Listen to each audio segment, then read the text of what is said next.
Monday night Raw में मचा बवाल जब Seth Rollins and CM Punk आए सामने। हुई भयंकर मारपीट और मची खतरनाक ब्रॉल। जानेंगे सब कुछ इस वीडियो में, तो वीडियो को पूरा जरूर देखिएगा दोस्तों। आज हुए मंडे नाइट रॉ के एपिसोड में सीएम पंक बड़े ही गुस्से में, बड़े ही एग्रेशन के साथ में आते, क्योंकि वो फ्रस्ट्रेट हो चुके थे, परेशान हो चुके थे, काफ़ी ज़्यादा गुस्से में थे एलिमिनेशन चेम्बर में मिले धोखों के बाद में और एलिमिनेशन चेम्बर में मिली करारी हार के बाद में। सेथ रॉलिंस ने सीएम पंक को कर्ब स्टॉर्म मारकर हरवा दिया था men's elimination chamber match. CM Punk give up करने को तैयार नहीं थे, लेकिन फिर एंड में जॉन सीना ने भी उन पर दया नहीं दिखाई और उन्हें एसटीएफ सबमिशन में फंसाकर बेहोश कर डाला। सीएम पंक काफी ज्यादा टूटे हुए दिखाई दे रहे थे, लेकिन इस बार उनका गुस्सा सातवें आसमान पर था। The rock and John Cena को अपने प्रोमो में बेइज्जत करने के बाद में सीएम पंक टारगेट करते हैं सेथ फ्रिकन रॉलिंस को। सीएम पंक कहते हैं कि हाँ मेरे छोटे भाई सेथ रॉलिंस, अब मेरी सारी अटेंशन तुझ पे है बेटा।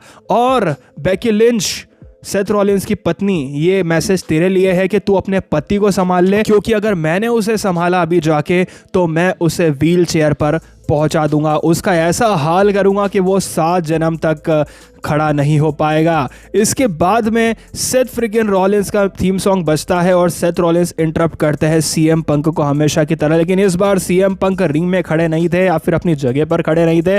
सेथ रॉलिंस एंट्रांस स्टेज पर आते ही हैं कि सीएम पंक वहां पहुंच जाते दौड़ते हुए और मारपीट शुरू हो जाती है। रेफरीज एंड ऑफिशियल्स आकर इन दोनों को रोकते हैं, लेकिन ये दोनों एक दूसरे पर मुक्कों की लातों की ऐसी बारिश कर रहे थे कि कोई भी इन्हें संभाल नहीं पा रहा था। बार बार सेथ रॉलिंस मारने जा रहे थे सीएम पंक को, तो सीएम पंक भी सेथ रॉलिंस को मारने आ रहे थे। दोनों लड़ते लड़ते एक बार फिर से रिंग साइड पर पहुंच जाते हैं और एक दूसरे को खतरनाक तरीके से पेलते हैं। एंड में एडम पियर्स और बहुत सारे सिक्योरिटी गार्ड्स एंड ऑफिशियल्स आकर बड़ी मुश्किल से इन दोनों को अलग करते हैं और फिर ये दोनों चले जाते हैं बैक स्टेज, जहां सेथ रॉलिंस का इंटरव्यू लिया जा रहा था। लेकिन सेथ रॉलिंस को अचानक से सामने ही सीएम पंक दिख जाते हैं। रॉलिंस फिर से उन्हें मारने के लिए चले जाते हैं।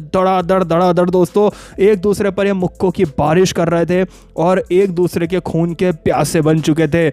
इसके बाद में एडम पियर्स फिर से आते हैं अपने गार्ड्स एंड ऑफिशियल्स को लेकर और फिर से इन्हें अलग करते हैं। सेथ रॉलिंस जाता है और एडम पियर्स से बहस करने लगता है कि मुझे सीएम पंक को रेसलमेनिया में नहीं पहुंचने देना है। जिस तरह से मैंने सीएम पंक को रेसलमेनिया से आउट कर दिया, जिस तरह से मैंने रोमन रेंस को रेसलमेनिया से आउट कर दिया, उसी तरह से अब मैं सीएम पंक के साथ भी करना चाहता हूँ। मैं उसका खात्मा करना चाहता हूँ। रॉयल रंबल में जो एलिमिनेट हुआ सीएम पंक, उसके लिए खुद जिम्मेदार था और एलिमिनेशन चेम्बर में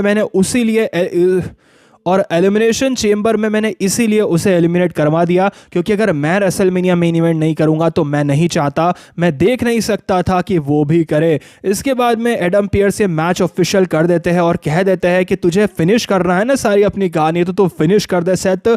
CM Punk versus Seth Rollins steel cage match होगा नेक्स्ट वीक के मंडे नाइट रॉ में। तो दोस्तों इस तरह से स्टील केज मैच कंफर्म हो जाता है नेक्स्ट वीक के मंडे नाइट रॉ के एपिसोड के लिए। और यहाँ अगर स्टील केज मैच हो रहा है मेरे भाई, तो रोमन रेंज भी आने वाले हैं। क्या बड़ी अपडेट है वो बताऊंगा आपको नेक्स्ट वीडियो में। इसी तरह के इंटरेस्टिंग वीडियोस के लिए हमारे यूट्यूब चैनल रेसलिंग गैलेक्सी को सब्सक्राइब करें। Thanks for watching.